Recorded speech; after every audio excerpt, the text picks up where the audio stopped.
Hi, I'm Miranja. Hi, I'm Emilia, and today we're going to be arguing who is the father of the Romantic period. Mozart is one of the greatest musicians of history. Many people said he was great in classic music, as he was in the classical era. But I would say he's not just a classical musician. I say he's a father of the Romantic period. Let's take a look about the duration of the Romantic period and Mozart's period. Mozart died in the later 17th century, and according to the musical historian, the Romantic period started beginning in the 18th century. So, when we talk about this timing, we would conclude that Mozart is the one who started or made the bridge to the different musical style, which is Romantic. For example, his last symphony, called Jupiter Symphony, generally carries a serious spirit, especially in the first and fourth movements, and the romantic mood in the second movement gives a clue or hint about a romantic symphony. The next reason that I think is the characterization. If we consider characteristic of the Romantic period, one of the main characteristic is freedom of form and design and more personal and emotional artwork. According to the Mozart's life story, he broke free of provincial Salzburg and traveled to Vienna to be a freelance musician. He wrote in all musical genres and tried to go beyond the traditional line. His tastes, command of form, and range of expression have made him seem the most universal of all composers. When we talk about the influence of his personal life or its emotion on his work, the best example is his marriage and the Marriage of Figaro opera. He married in 1983 October, and he wrote the opera between 85 and 86 as a newly wedded man. From my point of view, he put his all effort and the best emotional mood as well as his married experience into that opera, and I have no doubt why it got famous. So, moreover, the Marriage of Figaro overture uses expressive tone color, which romantic musicians use later. He increases the power of brass sections and woodwind section to give a new spectacular tone color, like in the Romantic era. As a third point, I like to say that most historians argue that the Romantic period is the era where musicians write about nationalism or heroic music. However, I would say it started with the Mozart. In Idomeneo Registrato opera, Mozart painted serious, heroic emotions with a rich mood.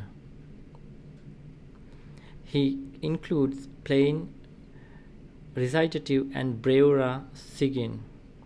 So I would like to say that Mozart also wrote heroic music. Maybe he's the one who started that trend, which carries on to the romantic music era. Because of this reason, I have no doubt that Mozart is the father of the Romantic period. According to historians, compositions were more expressive and innovative throughout the Romantic period, which began around the 1830 and concluded around the 1900s. Art, literature inspired expansive symphonies, brilliant piano music, dramatic operas, and impassioned songs. The Romantic period is remembered for its ferocious intensity and passion. Classical music's rigorous structures gave way to more freedom of expression, and music became more closely linked to art, literature, and theater. Although Mozart showed prodigious ability from his earliest childhood, already competent on keyboard and violin, he composed from the age of 5 and performed mu- before the European royalty, embarking on a grand tour.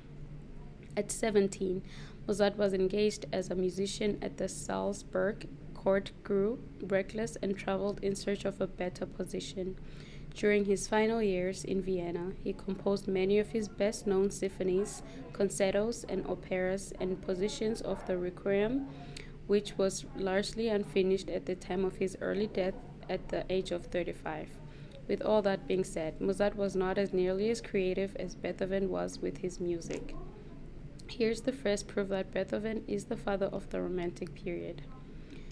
Beethoven established Romanticism by expanding previously stricken symphony and sonata formulae, as well as introducing a completely new approach to music by incorporating references to other parts of life into his compositions, such as his Pastoral Symphony No. 6, which depicts countryside settings.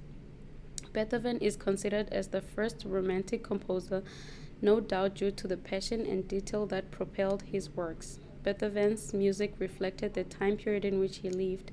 The tone, poem, and descriptive overture is, in addition to symphonies, were popular as standalone orchestral pieces that evoked everything from painting or poem to a sense of nationalistic zeal.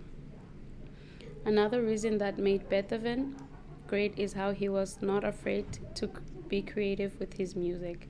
According to historians, Beethoven was a talented pianist and a thorny character, and wowed audiences with his fiery independence and tenacity in an era when patronage was still the rule. While Beethoven did not completely reject patronage like Mozart had, he rarely went out of his way to satisfy anyone other than himself. His renown increased as he continued to compose despite becoming completely deaf, a condition he would have to live with for the next 30 years.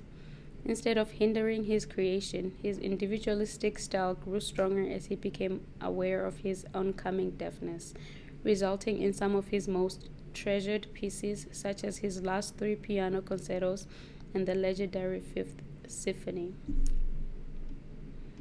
While Beethoven's deafness may have ushered his more emotional middle period, Mendelssohn's rediscovery and cataloging of Bach's music ushered in Beethoven's late period, which culminated the masterworks of Beethoven's late period.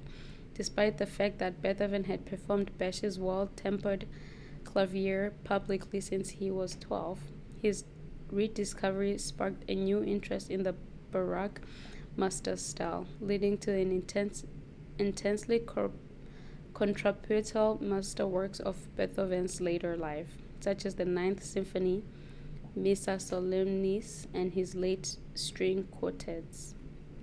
Beethoven had become the ultimate fusion composer by the end of his remarkable career, taking the best of the classical Baroque eras and pushing into new dynamic, instrumental, and emotional extremes that would have characterized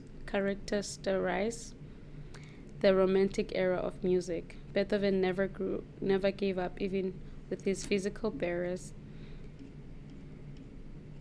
He kept introducing great music that was loved by many, and that is what makes him the father of the Romantic period.